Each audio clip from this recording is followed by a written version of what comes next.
ilaha illallah, Allahu akbar, Muhammad Rasulullah, ya Habiballah.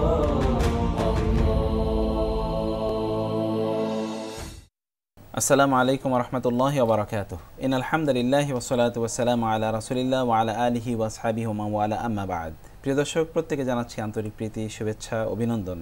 শুরু করছি আপনাদের প্রিয় অনুষ্ঠান বরকতময় সাহারি। আর বরকতময় সাহারি অনুষ্ঠানের শুরুতে আপনাদের জন্য রয়েছে কোরআনুল কারীমের তিলাওয়াত এবং তার সংক্ষিপ্ত তাফসীর। আল্লাহু আকবার, أعوذ بالله من الشيطان الرجيم. بسم الله الرحمن الرحيم.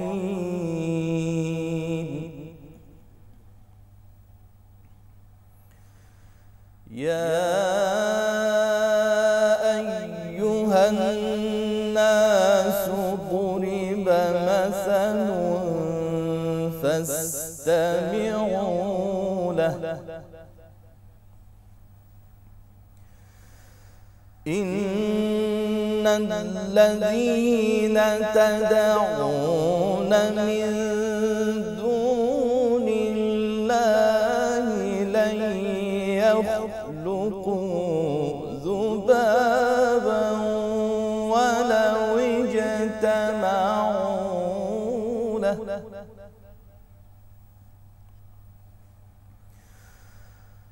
وإن يسلبهم الذباب شيئا لا يستنقذوه منه ضعف الطالب والمطلوب.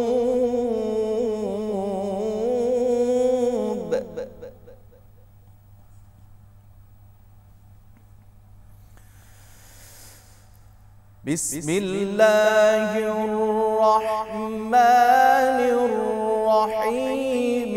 يا أيها الناس ضرب مثل فاستمعوا له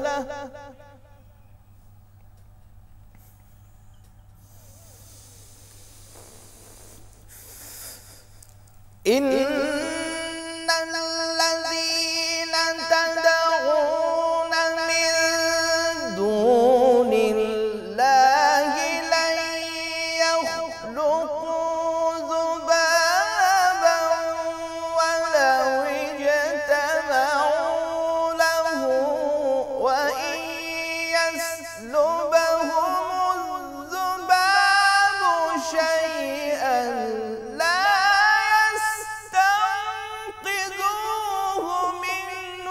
ضعف الطالب والمطلوب.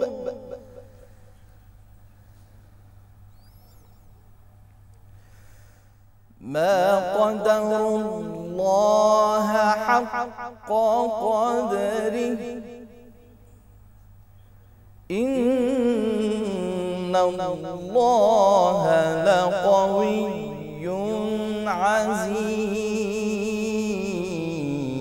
عزيز.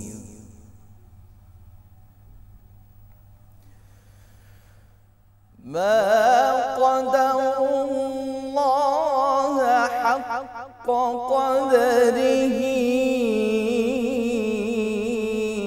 إن الله لقوي عزيز.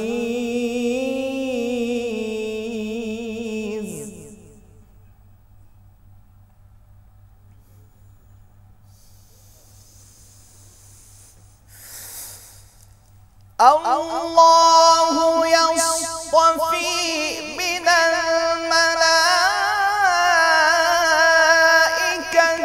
رسلا ومن الناس إن الله سميع بصير يعلم ما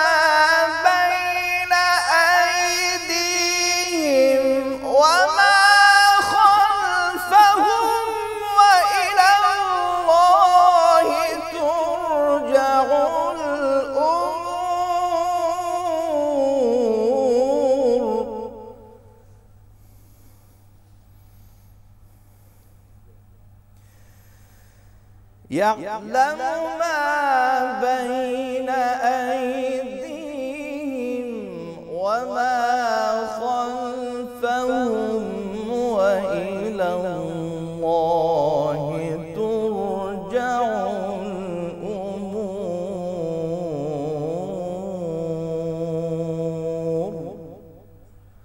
صدق الله العظيم.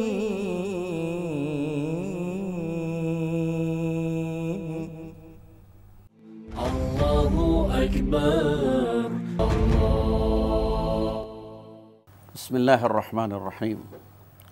الحمد لله رب العالمين والصلاة والسلام على نبيه الأمين وعلى آله وصحبه أجمعين ومن تبعهم بإحسان إلى يوم الدين وسلم تسليما كثيرا كثيرا أما بعد. এনটিভির সারা পৃথিবীর সম্মানিত সুধী ও দর্শকবৃন্দ, আপনাদের সকলকে কোরআনুল কারীমের সংক্ষিপ্ত তাফসিরের এই অনুষ্ঠানে আন্তরিক স্বাগত জানাচ্ছি। সুধী দর্শকবৃন্দ, মানুষ হক এবং বাতিলের পার্থক্য অনুধাবন করতে যে সকল জ্ঞান ও বুদ্ধির দরকার, সে সকল জ্ঞান ও বুদ্ধি সমৃদ্ধ হলো মানুষ। আল্লাহ তাদেরকে সেভাবেই সৃষ্টি করেছেন। পক্ষান্তরে মানুষের একটি স্বভাবও আল্লাহ এমনটি দিয়েছেন যে আকসারা শাইইন জাদালা, মানুষ অধিকাংশই ঝগড়াটে। মানুষ লাভ লস এর হিসাবটা বেশি করতে চেষ্টা করে, অথচ এই হিসাব করতে গিয়ে আল্লাহ প্রদত্ত পথ থেকে বিচ্যুতি ঘটে, মানুষ বিভ্রান্ত হয়। আজকের সমাজে কিছু মানুষ আল্লাহর অসীম কুদরত সম্পর্কে সম্যক জ্ঞান না রাখার কারণে বাঁচার জন্য, মুক্তির জন্য সে বিভিন্ন ব্যক্তি কিংবা গাছ বৃক্ষ তরুলতা, এমনকি কচ্ছপ কুমির যার কাছে সম্ভব তার কাছে গিয়ে ধর্ণা দিচ্ছে। কোথাও এমনও দেখা যাচ্ছে যে তারা উদ্ভট পাগল, এমন ব্যক্তির কাছেও গিয়ে তারা সেখানে আশ্রয় প্রার্থনা করছে। কেন? মানুষের ভিতরে এক প্রকার হতাশা আছে, কিন্তু এই হতাশা নিবারণের জন্য তার যে বলিষ্ঠ ঈমানের দরকার, সেই জ্যোতি তার ভিতরে না থাকার কারণে সে অস্পষ্ট এবং ধাঁধালো কিছু লাইটে, আলোয় বিভ্রান্ত হয়ে সে লক্ষ্যচ্যুত হচ্ছে। আল্লাহ রাব্বুল আলামিন ওই সকল মানুষ যারা আল্লাহ বাদ দিয়ে অন্য কোনো ব্যক্তি গোষ্ঠী অথবা গাছবৃক্ষ তরুলতা অথবা পাথর এগুলির পূজা করছে, এগুলির অর্চনা করছে, এগুলির ইবাদত করছে, তাদের সম্পর্কে বলছেন যে ইন্নাল্লাযীনা তাদউনা মিন দুনিল্লাহ, আল্লাহকে বাদ দিয়ে যাদেরকে তোমরা ডাকছো, লা ইয়াখলুকু যুবাবা, ওই সকল ব্যক্তি গোষ্ঠী গাছবৃক্ষ তরুলতা যার পূজা করছো, ওরা একটা মাছিও সৃষ্টি করতে পারবে না। ওয়ালাউ ইজতামাউ লাহ, যদিও ওই সকল শক্তি একত্রিত হয়ে সম্মিলিত প্রয়াস চালায়, তবুও তারা কিন্তু পারবে না। বলছেন কে? আল্লাহ। আল্লাহ রাব্বুল আলামিন বলছেন যে ওই সকল শক্তি, গাছের পূজা করছো, মাছের পূজা করছো, কবরের পূজা করছো, জেতা মানুষের পূজা করছো, মরা মানুষের পূজা করছো, গাছবৃক্ষ তরুলতার কাছে যাচ্ছ, কুমিরের কাছে যাচ্ছ, গজারের কাছে যাচ্ছ, যার কাছেই যাচ্ছ, এই সকল সত্তা যাদেরকে পূজা করছো, সম্মিলিত প্রয়াস চালালেও তারা কখনো একটা মাছি তৈরি, তুচ্ছ একটা প্রাণী মাছিও তৈরি করতে পারবে না। এরপর আল্লাহ রাব্বুল আলামিন বলছেন ওয়াই ইয়াসলুবুহুমুজ যুবাবু শাইআ লা ইয়াস্তানকিযুহু মিনহু, যদি ওরা তো মাছি সৃষ্টি করতে পারবে না, এবার মাছি যদি তাদের কাছ থেকে কিছু নিয়ে যায়, মাছি বসলো, সামান্য কিছু নিয়ে গেল, ওইটুকুও তারা ফেরত আনতে পারবে না, ওইটুকুও ফেরত আনতে পারবে না।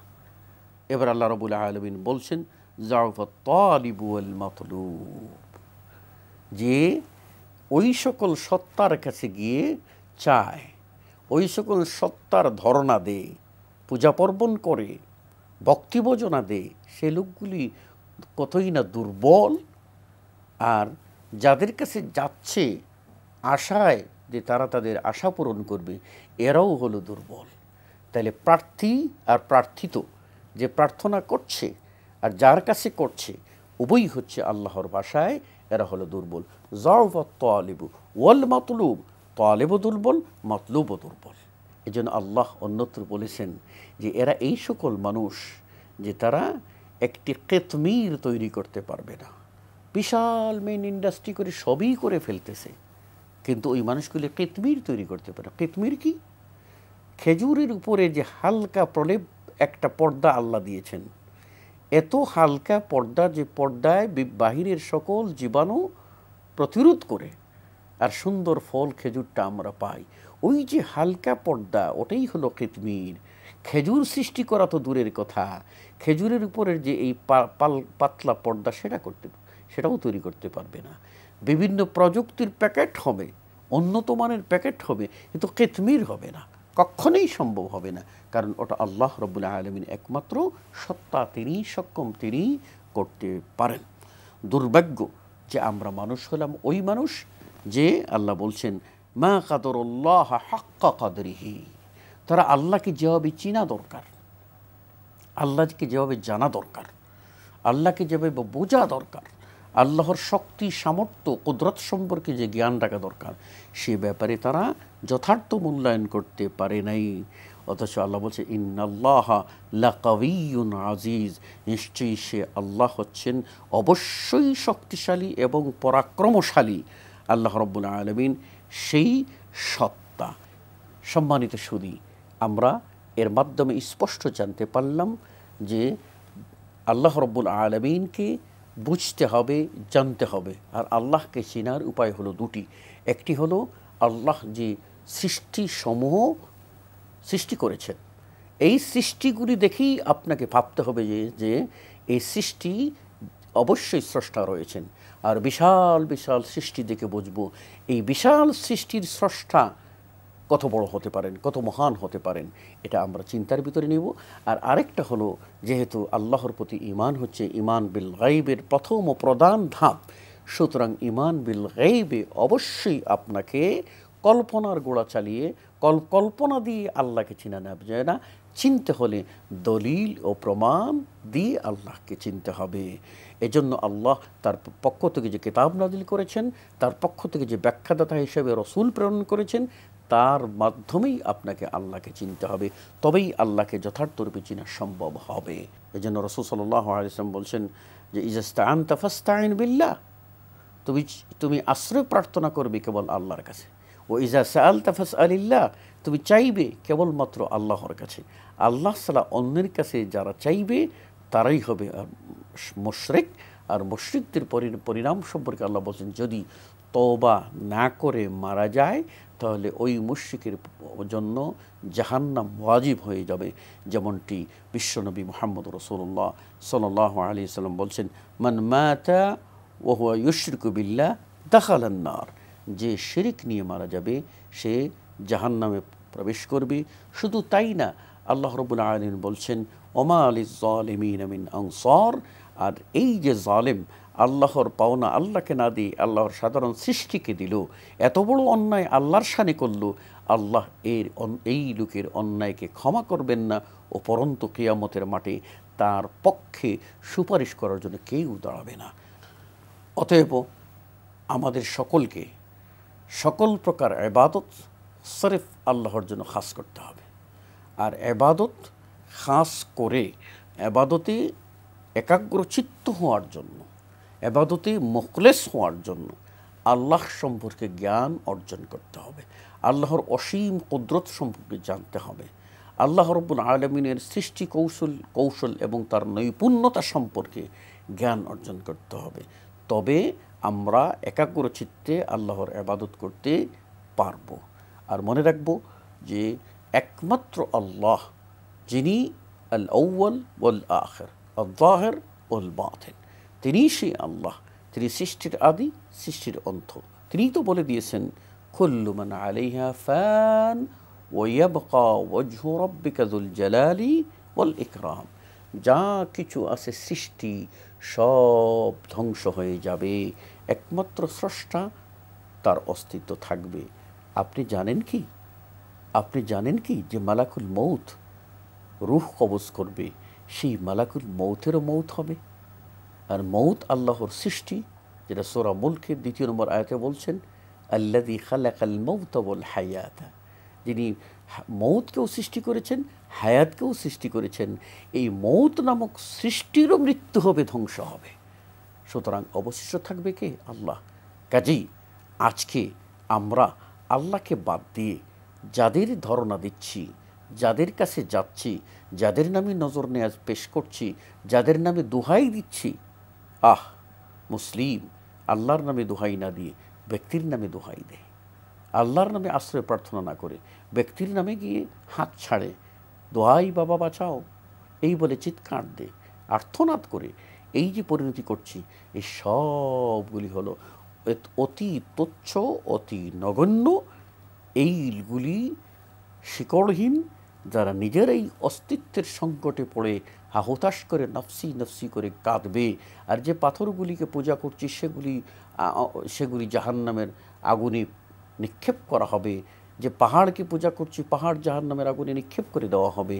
যে গাছবৃক্ষ তরুতা করছি, সবগুলি নিঃশেষ হয়ে যাবে। যা নিঃশেষ হয়ে যায় তা কখনো ইলাহ হতে পারে না, তা কখনো মাবুদ হতে পারে না। তাই আল্লাহ রাব্বুল আলামিন আপনার আমার বিবেককে শানিত করার জন্য, আপনার আমার সুবুদ্ধির উদয় ঘটিয়ে দেওয়ার জন্য বক্ষমান এই দর্শে সূরা আল হজ্জের এই আয়াতে বিশেষ করে আল্লাহ রাব্বুল আলামিন ৭৩ নম্বর আয়াতে পরিষ্কার করে বলে দিয়েছেন যে, হে মানুষ, তুমি বুঝো, তুমি চিন্তা করো, তুমি কার কাছে যাচ্ছ, কার কাছে প্রার্থনা করছো, কার নামে ভক্তি দিচ্ছ, কার নামে মানত করছো, কার নামে নজর করছো, কার নামে নিয়াজ পেশ করছো। সবটা তুমি একটু ভেবে দেখো, কেননা এই সবগুলি হলো দুর্বল, যাদের সামান্য একটি মাসি তৈরি করার মতো ক্ষমতাও তাদের নেই।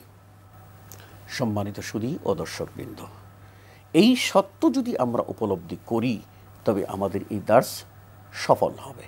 আমরা যদি বুঝতে পারি যে আমরা ভৈফুর আগাছা পরগাছা ধরে মুক্তির জন্য ব্যাকুল হয়ে পড়েছি, তাহলে আমরা আমাদের ভুল স্বীকার করে আমরা এই ভুল থেকে ফিরে আসব এবং একমাত্র মহিয়ান গরিয়ান আল্লাহর কাছে নিবেদন করব। আমরা কি জানি ইব্রাহিম আলাইহিস সালাম তৌহিদের প্রাণপুরুষ, তিনি চন্দ্রকে দেখে বলেছিলেন এটাই বোধহয় আমার রব হবে। চন্দ্র অস্তমিত হয়ে গেল, সূর্য যখন তার সেই বিকিরণ নিয়ে প্রকাশ পেল, তখন তিনি বলেন হাদা রব্বি হাদা আকবর, এটাই আমার রব, এটাই সবচেয়ে বড় রব। এটাও যখন অস্তমিত হয়ে গেল, তিনি বললেন যা অস্তমিত হয়ে যায়, যার অস্তিত্ব চলে যায়, সে কখনো ইলাহ হতে পারে না। তখন তিনি বলছেন ইন্নী ওয়াজ্জাহতু ওয়াজহিয়া লিল্লাযী ফাতারাস সামাওয়াতি ওয়াল আরদ হানিফা, আমি ওই আল্লাহর দিকে মোতাওয়াজ্জাহ হলাম, ওই আল্লাহর দিকে আমি রুজু হয়ে গেলাম যে আল্লাহ আসমান সমূহ ও জমিন সমূহ সৃষ্টি করেছেন। একনিষ্ঠভাবে একাগ্রচিত্তে আমি তারই গোলামি করব, আর কারো না। সুতরাং আসুন আমরা নিজেরা এই দার্সটাকে উপলব্ধ করে আল্লাহর দেওয়া এই দৃষ্টান্তটাকে বুঝে আমরা যেন আল্লাহকে যথার্থরূপে মূল্যায়ন করি, আর আল্লাহর সমকক্ষ তার এই তুচ্ছ সৃষ্টিকে যেন না করি। এটা যদি করি বড়ই গর্হিত অপরাধ হিসেবে গণ্য হবে, এটাই সবচেয়ে বড় জুলুম হিসেবে আখ্যায়িত হবে, আর এই জুলুম থেকে বাঁচার কোনো পথ আমাদের থাকবে না। অতএব সময়ের আগে এখনই সাবধান হই, সতর্ক হই, তওবা করি এবং লা ইলাহা ইল্লাল্লাহ এর ভিত্তিমূলে জীবন গঠনে এগিয়ে আসি। আল্লাহ সুবহানাহু ওয়া তাআলা আমাদের সকলকে তৌফিক দান করুন, আমিন। আসসালামু আলাইকুম ওয়া রাহমাতুল্লাহি ওয়া বারাকাতুহু। বরকতময় সাহারি অনুষ্ঠানের এই পর্যায়ে আপনাদের জন্য রয়েছে অত্যন্ত গুরুত্বপূর্ণ একটি আলোচনা। আল্লাহু আকবার। আলোচনার বিষয় হচ্ছে কালিমাতুত তাওহীদ লা ইলাহা ইল্লাল্লাহ। এই যে আমরা বলি লা ইলাহা ইল্লাল্লাহ, যার মাধ্যমে আমরা একজন ব্যক্তি মুসলিম হন, মুমিন হিসেবে তিনি দীক্ষিত হন, ইমানের সর্বোচ্চ যেই বক্তব্যটি, সেই বক্তব্যের আসলে অর্থ কী? রাসূল সাল্লাল্লাহু আলাইহি বলেছেন মান ক্বালা লা ইলাহা ইল্লাল্লাহ দাখালাল জান্নাহ মান কানা আখিরু কালামিহি লা ইলাহা ইল্লাল্লাহ দাখালাল জান্নাহ, যে লা ইলাহা ইল্লাল্লাহ বলবে, যার সর্বশেষ বক্তব্য লা ইলাহা ইল্লাল্লাহ হবে, সেই জান্নাতে যাবে। তাহলে এই লা ইলাহা ইল্লাল্লাহ এর মূল অর্থ কি, এটি আসলে কি বোঝায়, এর শর্ত কি, অর্থ কি, শর্ত কি, এই বিষয়ে আমরা জানব।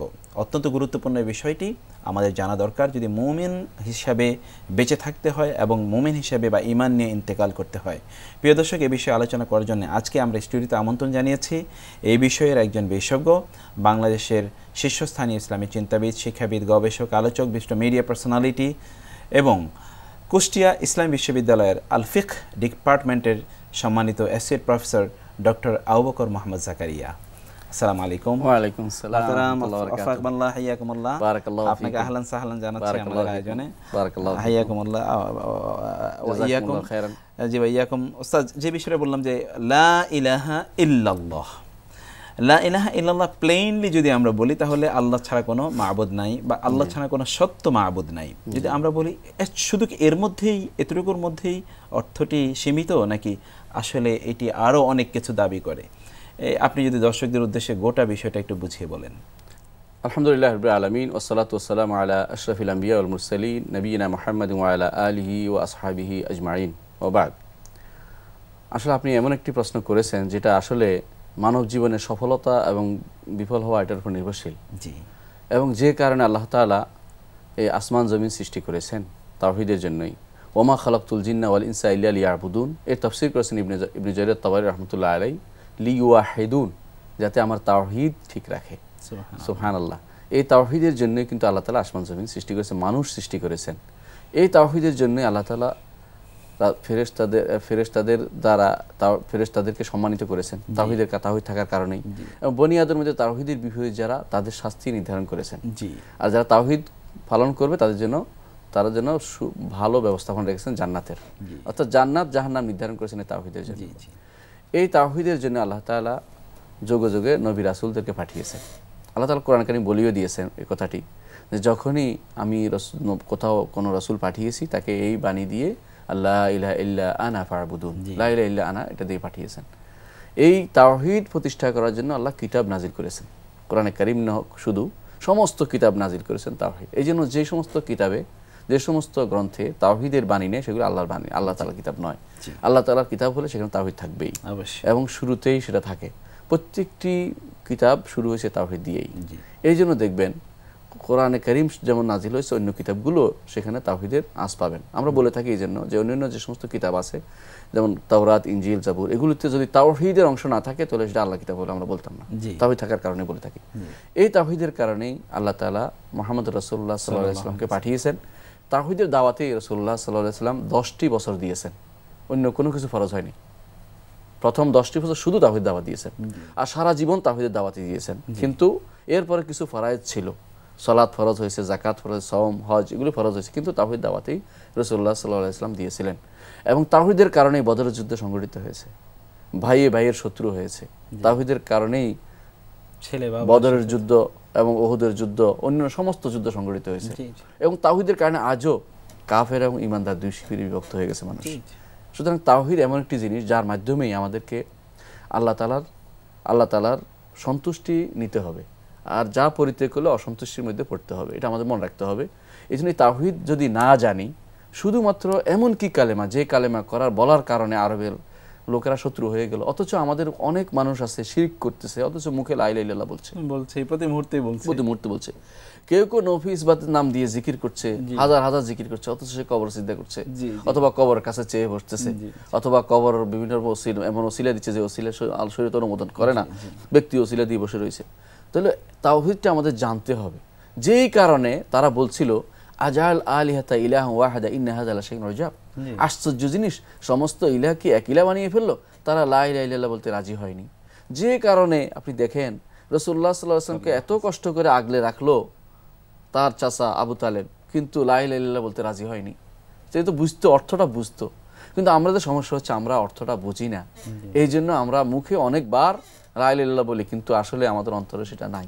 এই জন্য অর্থটা জানতে হবে, জানতে হবে। এই জন্য একজন যখন জিজ্ঞাসা করছিলেন যে লা ইলাহা ইল্লাল্লাহ আলাইসা লা ইলাহা ইল্লাল্লাহ মিফতাহুল জান্নাহ, লা ইলাহা ইল্লাল্লাহ কি জান্নাতের চাবি নয়? তখন তিনি বলেছেন, হ্যাঁ জান্নাতের চাবি ঠিক আছে, চাবির মধ্যে দাঁত লাগে, নইলে কিন্তু তালা খোলে না। সেই দাঁতগুলি, শর্তগুলি তোমাকে পূরণ করতে হবে। লা ইলাহা ইল্লাল্লাহর কিছু শর্ত আছে, সলবে সালিন তা বলেছেন। আমরা যদি দেখি এই শর্তগুলো বুখারী, মুসলিম, আবু দাউদ হাদিসের কিতাবে বিস্তারিত শর্তগুলি এসেছে। কিভাবে আসছে? শর্ত শব্দ লেখা হয়নি, কিন্তু এই কথাগুলো আমরা যে আলোচনা করবো সেগুলি আসছে। আমাদের পূর্বসূরীদের মধ্যে ইমাম ইবনে রজব রাহমাতুল্লাহ আলাইহি, তিনি তার একটা কিতাব লিখেছেন কালিমাতুল ইখলাস ওয়া মা ইউদাদ্দুহা। তিনি এই কিতাবের মধ্যে এই শর্তগুলি উল্লেখ করেছেন যে এই শর্ত লা ইলাহা ইল্লাল্লাহ যদি শুদ্ধ হতে হয় তাহলে এই কাজগুলি করতে হবে, কাজগুলি করতে হবে। প্রথম যে কাজটি করা দরকার, জানা দরকার, সেটা হচ্ছে লা ইলাহা ইল্লাল্লাহ মুখে উচ্চারণ করতে হবে। আল্লাহ তাআলা কোরআনে কারিমে যেন ঘোষণা করেছেন, কুলু আমান্না বিল্লাহি ওয়া মা উনজিলা ইলাইনা কুলু আমান্না বিল্লাহ। আল্লাহর উপর ঈমানের কথাটা তোমরা ঘোষণা করো। বসে রাসূলুল্লাহ সাল্লাল্লাহু আলাইহি ওয়াসাল্লাম কি বলেছেন? উমিরতু আন উকাতিলান নাস হাত্তা ইয়াকুলু লা ইলাহা ইল্লাল্লাহ। আমি মানুষের সাথে যুদ্ধ করার জন্য আদিষ্ট হয়েছি যতক্ষণ না তারা লা ইলাহা ইল্লাল্লাহ বলবে, আল্লাহ ছাড়া কোনো ইলাহ নেই বলবে। লা ইলাহা বিহাক্কিন ইল্লাল্লাহ, হক ইলাহ যদি হয় একমাত্র আল্লাহ তাআলাই আছেন, সত্য ইলাহ আর কেউ নাই। এই জন্য অনুবাদটা শুদ্ধ হওয়া দরকার। আমাদের অনেক সময় অনুবাদ করে যাই আমরা, আল্লাহ ছাড়া কোনো ইলাহ নেই, না ইলাহ আছে বলতে হবে, আল্লাহ ছাড়া সত্য কোনো ইলাহ নেই। এই অনুবাদটাই আমাদের শুদ্ধ করতে হবে সব জায়গাতে। এটা আমাদের একটা চিরস্থায়ী নিয়ম হয়ে যাওয়া উচিত। এটাই যে হক ইলাহ বলতে একমাত্র আল্লাহকেই বোঝে, কারণ আল্লাহ তাআলা নিজে বলেছেন ইলাহ আল হক। রাসূলুল্লাহ সাল্লাল্লাহু আলাইহি ওয়াসাল্লাম বলতেন, সাহাবায়ে কেরাম বলতেন লাব্বাইক ইলাহ আল হক, লাব্বাইক ইলাহ আল হক তিনি বলতেন। রাসূলুল্লাহ সাল্লাল্লাহু আলাইহি ওয়াসাল্লাম তালবিয়াকে এই জন্য তাওহীদ ঘোষণা করেছেন, কালিমাত লাব্বা বিকালিমাতিত তাওহীদ। সাহাবী বলতেছেন যিনি তাওহীদের কালিমার তিনি তালবিয়া পাঠ করছেন, অর্থাৎ এটাতে কোনো লা শারিকা লাহ এই জন্য। সুতরাং তালবিয়া পাঠের দ্বারা যেভাবে বোঝা যাচ্ছে যে আমাদের তাওহীদকে সমুন্নত করা হচ্ছে, এই জন্য যখনই আমি লা ইলাহা ইল্লাল্লাহ বলি আমার মনে থাকবে এটা যে আল্লাহ ছাড়া সত্য কোনো ইলাহ নেই। এটা প্রথম অর্থ বুঝে নিলাম, একটা অর্থ, শুধু শাব্দিক অর্থটা বুঝছি। শাব্দিক অর্থ বোঝার পরে আমাদের দ্বিতীয় জিনিসটা জানতে হবে যে যেহেতু অর্থটা বুঝে নিয়েছি, মুখে উচ্চারণ করছি, তাহলে আমাকে বুঝতে হবে দুইটা সাইড আছে। এটা হলো রোকনাইন, তাওহীদের দুইটা রোকন আছে, যেই রোকন না হলে কিন্তু তাওহীদ হবে না। এইটা একটা হচ্ছে যে লা ইলাহা, একটা হচ্ছে ইল্লাল্লাহ, দুটো অংশ। ইলাহ নেই তবে আল্লাহ ছাড়া, অর্থাৎ এখানে কিন্তু আপনি দেখেন প্রথম অংশ না করা হচ্ছে, পরের অংশ হ্যাঁ করা হচ্ছে। কেন? আরবিতে একটা প্রবাদ আছে, সেটাকে বলা হয় যে প্রথমে ময়লা দূর করতে হবে, তারপরে ভালো জিনিস ঢুকাতে হবে। আপনার খাবারের মধ্যেও তাই, আত-তাখলিয়া ক্বাবলা তাহলিয়া, অর্থাৎ খালি করতে হবে, পরে আপনি নিজেকে সৌন্দর্যমণ্ডিত করবেন। মোহতারাম, এই যে যারা মানে কমপক্ষে আমরা যারা চাষাবাদ করে তারাও তো আগে আগাছাগুলো দূর করে, নাহলে কিন্তু ঠিক থাকে না। এটা বাস্তব কথা। এটা ঠিক একই কথা, যে ব্যক্তি পেট খারাপ আছে সে কিন্তু আগে পেট খারাপ ভালো হওয়া চিন্তা করেন যে আমি ভালো ভালো জিনিস খাই। রাসূলুল্লাহ সাল্লাল্লাহু আলাইহি ওয়াসাল্লামের যুগে লোকেরা কিন্তু আল্লাহর উপর বিশ্বাসী ছিল। সমস্যা কি ছিল? তারা অবশ্যই বললো যে আল্লাহ, কিন্তু তাদের সমস্যা কোন জায়গায় ছিল? একমাত্র আল্লাহর ইবাদত করতো না, আরো কিছু ইবাদত করতো। তো তাওহীদুর রুবুবিয়্যাতে তারা ঠিকই মানতো, উলুহিয়্যাতে তাদের সমস্যাটা ছিল। তো এই জন্য বোঝা গেল যে তাওহীদের এই যে অংশটুকু আমাদের যদি ভালো করে না বুঝি, আমরা হয়তো সারা জীবন কাটিয়ে দেব, আসলে তাওহীদ সম্পর্কে আমাদের জ্ঞান আসবে না, আমরা বুঝি নাই, তাওহীদ সম্পর্কে আমাদের ধারণা হয়নি। এই জন্য তাওহীদের কি কি শর্ত আছে সেগুলি আমাদের জানতে হবে, যেগুলি কোরআন এবং সুন্নাহ দলিল সহ আমরা উপস্থাপন করা দরকার। প্রথম শর্ত হচ্ছে এই জন্য তাওহীদের আল ইলমু বিমানা আল মুরাদ, এই কালেমার উদ্দেশ্য কি তা সম্পর্কে জানতে হবে। কেমন আল্লাহ তাআলা কোরআনে কারীম বলে দিয়েছেন, দেখেন কোরআনে কারীম আল্লাহ বলছেন ফা'লাম আন্নাহু লা ইলাহা ইল্লাল্লাহ, জানো ভালো করে, শুধু উচ্চারণ করছো এটা না, জানো ভালো করে যে তিনি ব্যতীত সত্য কোনো ইলাহ নেই। ফা'লাম আন্নাহু লা ইলাহা ইল্লাল্লাহ, এটা সূরা মুহাম্মদের মধ্যে আল্লাহ তাআলা বলেছেন, সূরা মুহাম্মদ 19 নম্বর আয়াতে। অনুরূপভাবে সূরা যুখরুফে আল্লাহ তাআলা বলেছেন ইল্লা মান শাহিদা বিল হাক্কি ওয়া হুম ইয়ালামুন, তাদের কোনো কাজে আল্লাহ দরবার গ্রহণযোগ্য হবে না, তবে ওই ব্যক্তির কাজ গ্রহণযোগ্য হবে যে ব্যক্তি হকের সাক্ষ্য দিয়েছে, জেনে শুনে। জানতে হবে, জেনে, এই অর্থটা জানি, লা ইলাহা ইল্লাল্লাহ অর্থটা আমি জানি। কোরআনে কারীমে এই জন্য আল্লাহ তাআলা দেখেন প্রথমে বলছে কি, দুইটা অংশের মধ্যে একটা অংশ কি, ফামান ইয়াকফুর বিত-তাগুত ওয়া ইউমিন বিল্লাহ, আগে কিন্তু কুফর বিত-তাগুত, তারপর ইউমিন বিল্লাহ, ঈমান আনার কথা পরে বলছে। এর অর্থ হচ্ছে আপনাকে তাখলিয়া এবং তাহলিয়া দুটো থাকতে হবে, প্রথম অংশ বাদ দিতে হবে কুফরি অংশটুকু, এরপর ঈমান গ্রহণ করতে হবে। অর্থটা বুঝতে হবে যে দুটো অংশ রয়েছে তাওহীদের, নাফিয়ান ওয়া ইসবাতান, দুটো অংশ রয়েছে। যে একটা অংশ হচ্ছে যে আমি অন্যান্য সবকিছু ত্যাগ করব, তারপর আল্লাহকে আমি রব হিসাবে মেনে নেব, আল্লাহকে ইলাহ হিসাবে মেনে নেব, আল্লাহর নাম এবং গুণকে আমি স্বীকৃতি দেব। তিনটা জিনিস অবশ্যই থাকতে হবে তাওহীদের ভিতরে।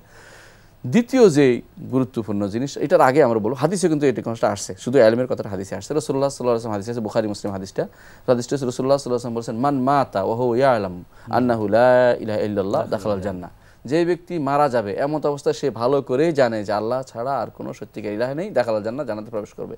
এখানে কিন্তু শুধু বলার অর্থ বলা হয় নাই, জানতে হবে তাকে, ও ইয়া আলাম, সে জানে যে তিনি আল্লাহ ব্যতীত আর কোনো ইলাহ নেই, দেখাল জান্নাতে প্রবেশ করবে। এটা অর্থ কি সেটা জানে, শুধু জানলেই চলবে না, জেনে নিলাম কিছু বললাম না, বিশ্বাস করলাম না, তা কিন্তু চলবে না। বরং এমন দৃঢ় বিশ্বাস থাকতে হবে যাতে কোনো সন্দেহ কোনোদিন উকি না মারে আমার কর্মকাণ্ডে, দৃঢ় বিশ্বাস থাকতে হবে। কোরআনে কারিমে আল্লাহ তাআলা সেটা বলেছেন, ইন্নামাল মুমিনুনা আল্লাযীনা, মুমিন তো তারাই, আল্লাযীনা আমানু বিল্লাহি ওয়া রাসূলিহি, তারা ঈমান আনছে আল্লাহ এবং তার রাসূলের উপরে, সুম্মা লাম ইয়ারতাবু, তারপর কোনো রকমের সন্দেহ করে নাই। এই জন্য সন্দেহ থাকতে পারবে না, শুধু ঈমান আনার সাথে সাথে সন্দেহ মুক্ত থাকতে হবে। দুদুল্যমান থাকা যাবে না, যে কেউ কেউ মনে করে যে ঠিক আছে ঈমান আনে নামাজ পড়ে গেলাম, যদি পাইতেও পাইলাম, না পাইলে ওখানে আমার তো কোনো ক্ষতি হলো না, এটা মনে করে। এটা কিন্তু ঈমান নয়। ঈমান রাখতে হবে এটা যে হ্যাঁ আমি আল্লাহর উপর ঈমান এনেছি, তিনি আমাকে জান্নাত দিবেন, তিনি আমাকে যসুব যা বলেছেন সবগুলি সত্য, একটু আমি মিথ্যাচার করতে সব মিথ্যারোপ করবো না, সবগুলি সত্য, এরকম দৃঢ় ঈমান তার থাকতে হবে। এই দ্বিতীয় শর্ত অবশ্যই লাগবে, কারণ কোরআনে কারিমে আল্লাহ তাআলা বলেছেন উলাইকা হুমুস সাদিকুন, যারা এই কাজটি করবে, দৃঢ় ঈমান রাখবে, তারাই হচ্ছে সত্যবাদী, তারাই হচ্ছে সত্যবাদী। তৃতীয় যে শর্তটি হচ্ছে তাহলে সিদক, সত্যবাদিতা। অর্থাৎ আপনার এই কথাটি যে বলছেন দৃঢ় বিশ্বাস আছে, আবার কিছুক্ষণ পরে সত্য মিথ্যার মধ্যে দোদুল্যমান অবস্থা থাকা যায়, মিথ্যা যেন না আসে কোনো ক্রমেই, সেই ব্যাপারে পাহারা বসাতে হবে যে আমি এটা সত্য বলে বিশ্বাস জানি, সত্য বলে বিশ্বাস করি, সত্য বলে দৃঢ়ভাবে আমি অবস্থান করব।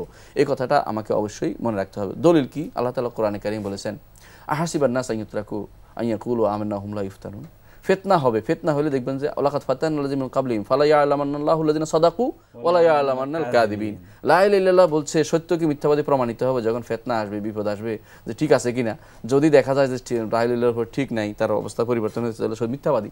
সত্যবাদী হতে হলে দৃঢ় পথ সেখানে থাকতে হবে, সত্যতার প্রমাণ তাকে দিতে হবে। রাসূলুল্লাহ সাল্লাল্লাহু আলাইহি ওয়াসাল্লাম হাদিসে এসেছে, সেটা বুখারী মুসলিম বর্ণিত, তিনি বলেছেন মা মিন আহাদিন ইয়াশহাদু আল্লা ইলাহা ইল্লাল্লাহ, যে কেউ সাক্ষ্য দিবে যে আল্লাহ ছাড়া কোনো ইলাহ নেই, ওয়া আন্না মুহাম্মাদান আবদুহু ওয়া রাসূলুহু সাদিকাম মিন কলবিহি, অন্তরের সত্যতা সহ কেউ যদি কোনো এরকম সাক্ষ্য দেয়, ইল্লা হারামাহুল্লাহু আলান নার, আল্লাহ তাআলাকে জাহান্নামে হারাম করে দিবেন।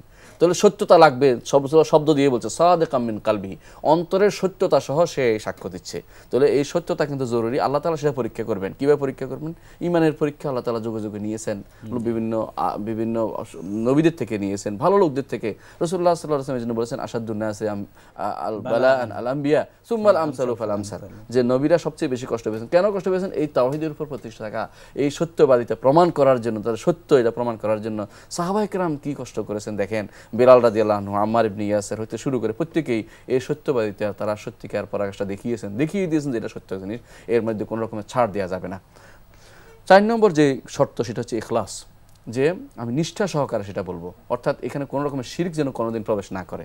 অর্থাৎ আমি পাহারা বসাবো যে আমার যে বলছি আল্লাহ ব্যতীত কোনো ইলাহ নেই, এটা ঠিক রাখবো, সত্য ইলাহ নেই ঠিক রাখবো। কখনো কোনো কাজ শিরক যেন কোনো কাজ না ঢুকে যায়, শিরকি কোনো কাজ যেন আমি সারা জীবন না করি, সেই জিনিসটি আমি সবসময় খেয়াল রাখবো। সুতরাং এই শিরকের বিপরীতে ইখলাসটা আমি সবসময় খেয়াল রাখবো। এটা হচ্ছে এই কলেমার দাবি এবং এটা একটা শর্ত। এর দলিল কি? আল্লাহ তাআলা কোরআনে কারীম বলেছেন আলা লিল্লাহি দ্বীনুল খালিস, এবং আল্লাহ তাআলা বলেছেন ওমা উমিরু ইল্লা লিয়াবুদুল্লাহ মুখলিসিন লাহুদ্দিন। ইখলাসের ব্যাপারে আমাদের অনেক আয়াত জানি আমরা, এ সবই কিন্তু এই দাবি করে যে কালিমাত তাওহীদটা হতে হবে অবশ্যই ইখলাসের সাথে উচ্চারণ করতে হবে, যাতে করে সেখানে শিরক প্রবেশ না করতে পারে।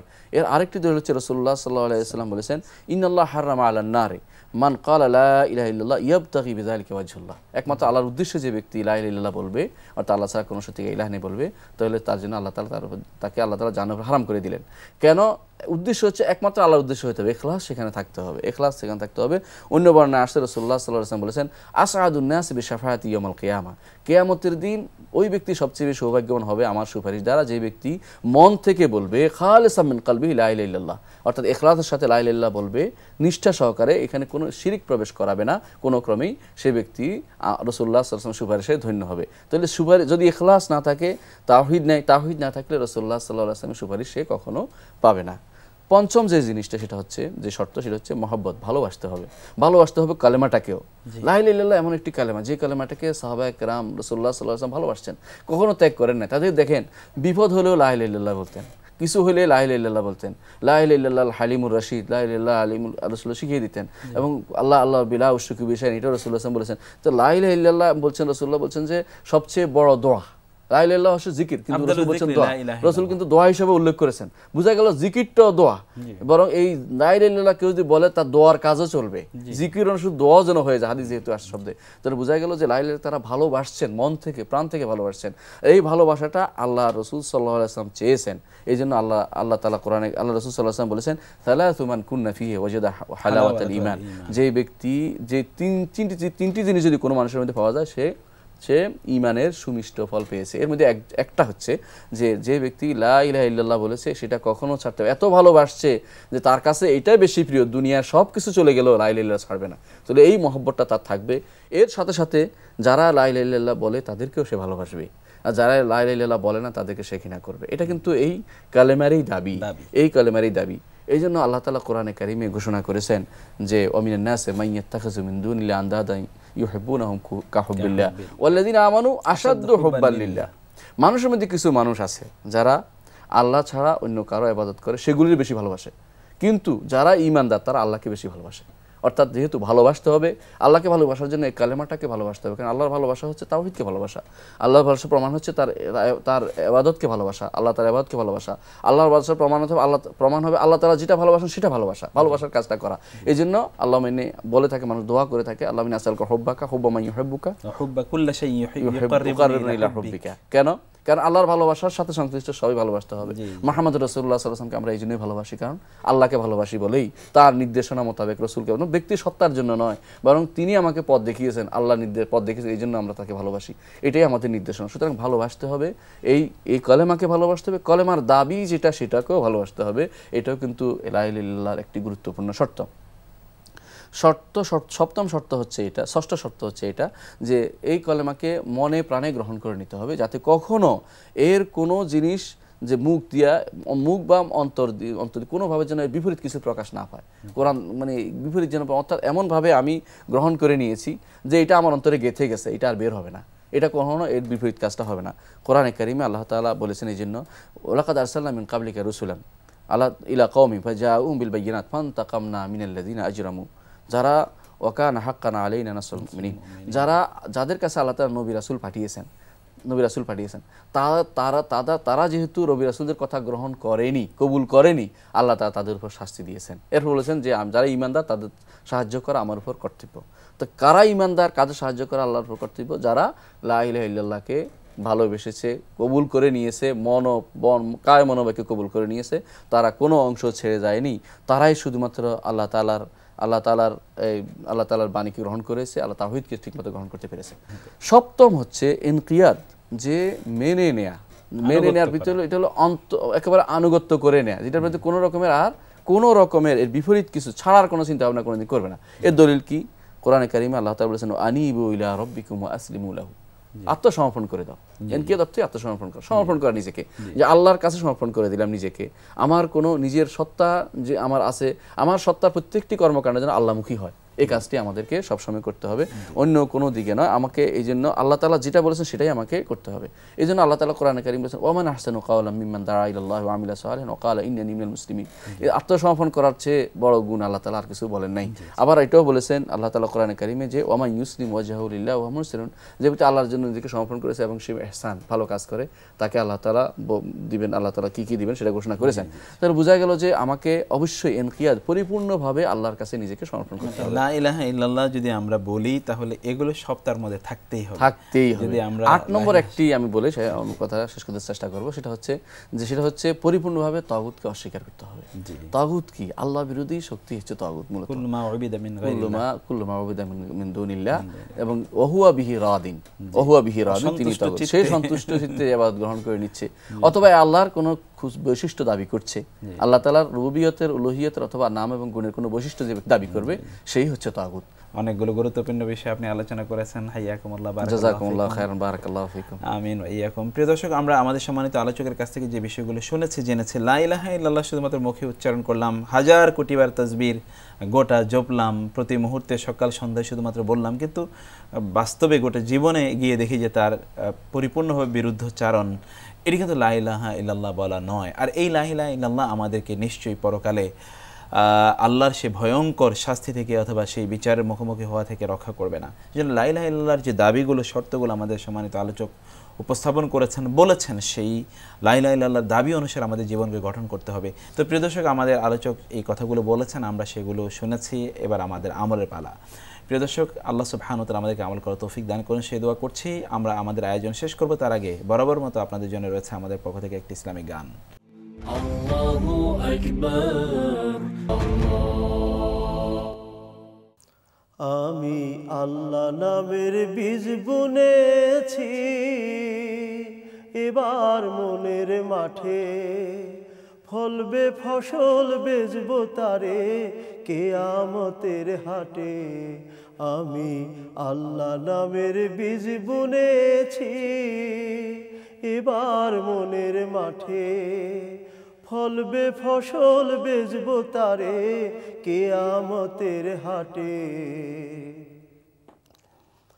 পত্তেনিদার যে জমির খাজনা দিয়ে সেই নবীজি, পত্তেনিদার যে জমির খাজনা দিয়ে সেই নবীজি, বেহেশতেরি তালু কিনে বসবো সোনার খাটে, বেহেশতেরি তালু কিনে বসবো সোনার খাটে। আমি আল্লাহ নামের বীজ বুনেছি এবার মনের মাঠে, ফলবে ফসল বেচবো তারে কিয়ামতের হাটে। মসজিদে মোর মরাই বাঁধা হবে না কো চুরি, মুনকির নকির দুই ফেরেশতা হিসাব রাখে ঝুরি রে, হিসাব রাখে ঝুরি।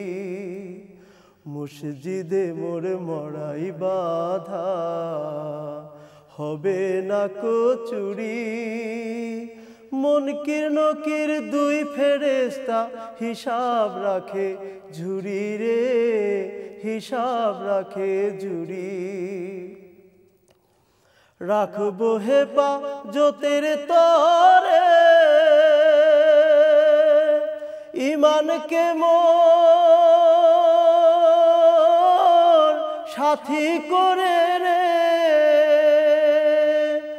রোদ হবে না কিস্তি জমির, রোদ হবে না কিস্তি জমির, উঠবে না আর লাটে।